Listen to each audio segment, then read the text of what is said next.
Okay, hello everybody. We're Illuminate SG. We're driving towards an inclusive and open Singapore. Today, I want to talk about conversations and the way we approach them, particularly when we're discussing topics that are sensitive and personally matter to us and our mental health.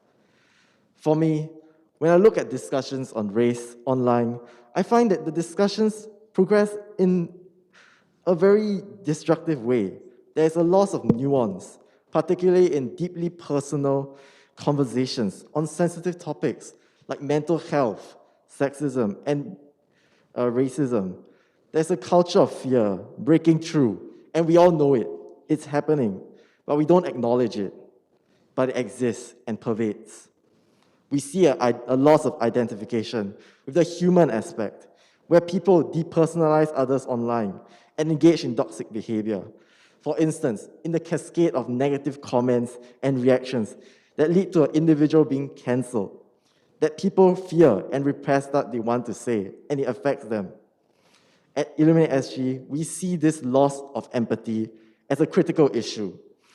We are driven to change this culture into one of more openness and greater inclusivity through fostering greater human empathy, to build a community of young changemakers confident and passionate about channeling civil conversations. We understand that people tend to talk over one another, leading to conflict, and need to build skills to hold meaningful dialogue consistently. And as such, we are developing a conversational framework to break down perspectives into their fundamental roots to create a safe space for discussion. Through using the 6 moral foundations, we see where each other is coming from. For example, the topic of same-sex marriages, where proponents would argue on the basis of liberty to allow the freedom to love, while detractors may argue from the view of purity, that marriage is a pure and sacred institution. Thus, we debate based on the merits of the idea rather than the person themselves. In the current space about social issue discussions, we see competing organizations that either display a great capacity to start and spark conversations, or those that actually improve skills equipping for sensitive topics discussion, but not many that tackle both, that we seek to do. Through a ground-up approach of building skills amongst the community and active promotion of the need for civil conversations, we empower and grow our community to start and maintain such civil conversations to the wider Singaporean community.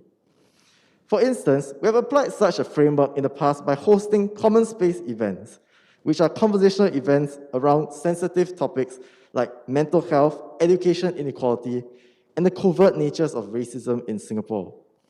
We have also received validation from our attendees, with 80% of previous event attendees finding value from the conversational framework usage, and over 1,700 followers across social media. We are excited to share that we are upcoming a conversational card game that gamifies the ideas in our framework to provide opportunities to start such conversations with our friends. Our business model is therefore based on the effective development and promotion of this framework and collaboration with partners to normalize the need to spark civil dialogues through skills-building workshops for our common space framework and our card game, each with just a price of $20. We have also partnered with organizations in solidarity around these topics and social issue experts to provide platforms for civil conversations to happen in a safe space for discussion and exploration. The plan forward is therefore to chiefly validate our card game flow, then begin card game production by the 3rd quarter. This will be supplemented by our marketing overhaul, training, and the hosting of a common space event at the end of a year. We'll also move forward with our card game development towards the 2nd quarter. To accomplish this, we will need your help and support to grow our platform and drive towards this more inclusive society. This is the breakdown of what we will use these funds for. Between training and development, market reach, and card game development and production. The people are at the heart of our organization, and we strongly believe in developing our human capital of our members to ensure the quality of our facilitated discussions. Measurability is also important to ensure the delivery of our output through driving social media growth, upskilling, and the production and sale of our card games. This vision is shared by 20 members of our team, including technical personnel, product design, business development, and social workers. The world changes when we change our perspective, and we hope to begin today. Yeah. All right, let's give them a round of applause. Thank you. On to our next segment, our Q&A. Judges, please.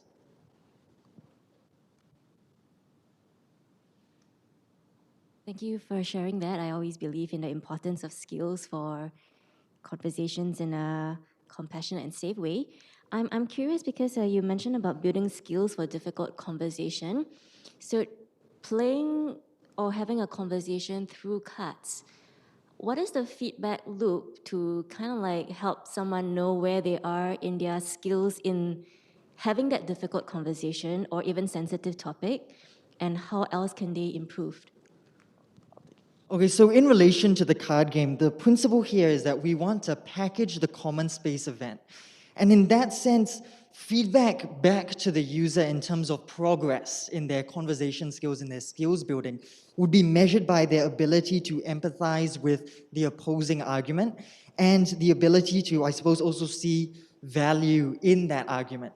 That's the foundational basis that we want to try and, or that's the basis that we want to try and confer to the users of the game. To add on a bit more on the technical aspects of the game flow, we put our participants into role-playing the roles of different segments of like Singaporean society. For example, there might be like a incheck in the army that we give them, assign them a moral foundation to argue an issue from. And this puts them into the shoes of someone new from society, and they're able to practice these skills of human empathy with their friends in a social setting where it's safe to discuss like sensitive issues, because it's been gamified such that they are able to move away from it being so personalized. Yeah. How robust is that card? Because if it's one set and then there's only certain kinds of characters and certain kinds of like moral things to argue about, then what is the room for continuous progress in that? And secondly, like we could always be thinking from the perspective of someone, but we never know until we really put ourselves in the shoes of somebody and hear them speak. So what is the, lost that word, but like what is that? You know, you have the common space events as well, and how is that integrated with the cards? Or, Okay. I mean, are there plans to?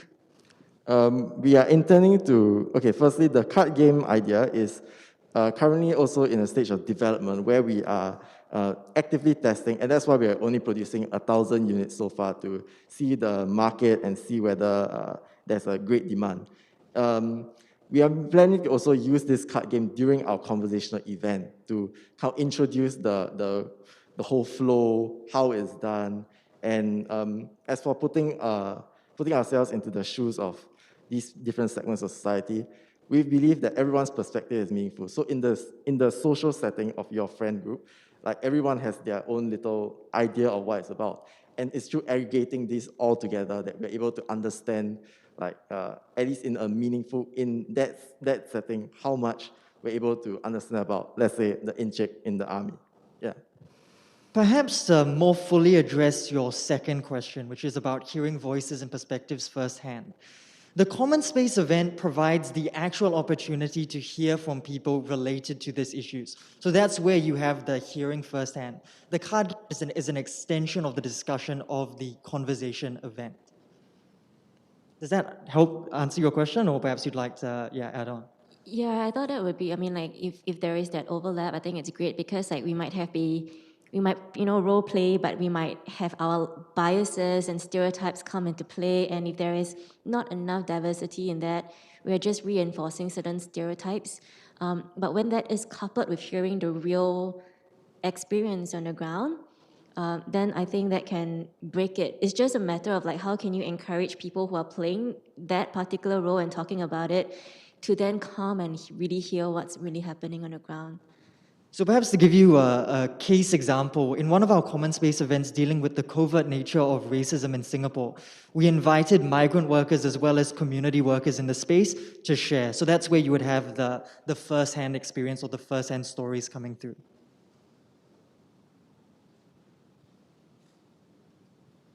All right. I guess we do still have time for one last question. Any last questions from the judges? I just wanted to understand your the research that you did in terms of understanding the issues as well as looking out for the different solutions out there, and also whether you've participated in dialogues and events organized by other organizations, or even participated with, say, the Singapore Conversation or any AFA, just to get a sense of what you feel is lacking in some of those. You've presented on it. I just wanted to understand if you've actually participated in it and personally had some insights as to what are the things that you felt was missing in those things. So in particular, in NYC, for example, has a lot of dialogue sessions. I'm just wondering whether you've had that opportunity and to see how that has impacted your decision on coming out with this solution. So more often than not, we have attended other workshops in this space. However, what we find is that it tends to be quite information-based in terms it's educating you on the particular issue. Where we value add to this process is providing the necessary skills for then you to have conversations in relation to that issue. So for instance, we get the participants in our events to sit with one another, discuss, and where there is nuance in arguments between the participants, that's where we try and get them to apply our framework, apply their understanding in the actual practice of conversation. So in terms of the difference between, I guess, other firms, other organizations out there, it's education, whilst with us, it's the added benefit of the actual practice of skills and conversations. Thank you for that. I just, maybe, perhaps some of the dialogue sessions I've attended have been different, because they've tried very different formats with some of the NYC dialogues, where students are facilitated to kind of come up with their own thing, and then they're in breakout groups and all that. So in a way, I thought that model was useful, different from during my time when I went to dialogue sessions and I just sat in and people just answer, because I'm very old. So, people just answer questions. So I can understand where you're coming from. But I felt that there has been evolution in the space. And so I just wanted to understand, because even in recent dialogues that I attended, typically they are just given one question and then they are just asked to say what they think about it, and then there's a loop back session. So in a way, I thought we've evolved. So you're on the right track in that sense, but I also wanted to get a nuanced kind of understanding on what's the gap with what we are currently doing. Right. Anything else you guys want to add on? Okay, I guess I'll add on a little bit. So I think like what we provide would be the framework and the idea that and to do it in a systematic way, such that it doesn't need to happen organically. Like sometimes there can be conversations that are not very productive or very conflict-based, where one person is arguing with another person. For example, if we are using different definitions, like if I'm talking a different definition of racism, and then someone is using the systemic definition of racism, we might be talking about different issues entirely, and this leads to unnecessary conflict. And the recognition of this, to understand the nuance, where the context is, I think is the important key selling point that we are trying to provide. All right, good wrap up there. All right. Okay, guys, let's give them a round of applause. Thank you very much.